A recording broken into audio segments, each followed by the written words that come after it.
Et si on commençait à parler des croyances? Eh bien, commençons simplement.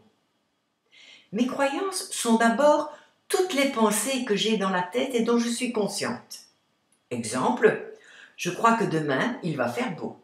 Je crois que je suis capable de faire une marche de 20 km. Je crois que je suis moins forte psychologiquement qu'il n'y paraît.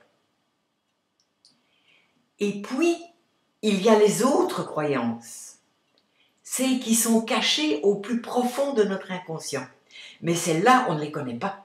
Elles sont tellement ensevelies qu'elles font partie de nous. Du coup, nous sommes convaincus que ce sont des vérités. Et par conséquent, nous sommes convaincus que tout le monde pense et raisonne de la même façon que nous. Ah là là!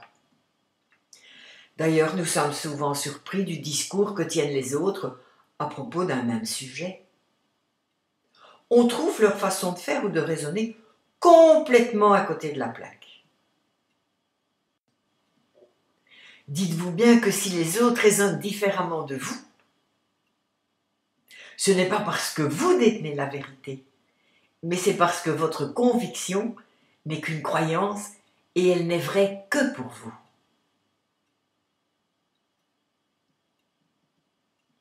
Une autre manière de conscientiser nos croyances profondes, c'est d'essayer de comprendre pourquoi, parfois, on n'atteint pas l'objectif qu'on s'est fixé et auquel on tient cependant énormément. Eh oui.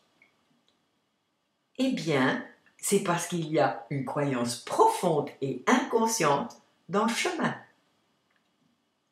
Alors je m'arrête là pour aujourd'hui et je vous invite à observer ces deux phénomènes dans votre vie quotidienne.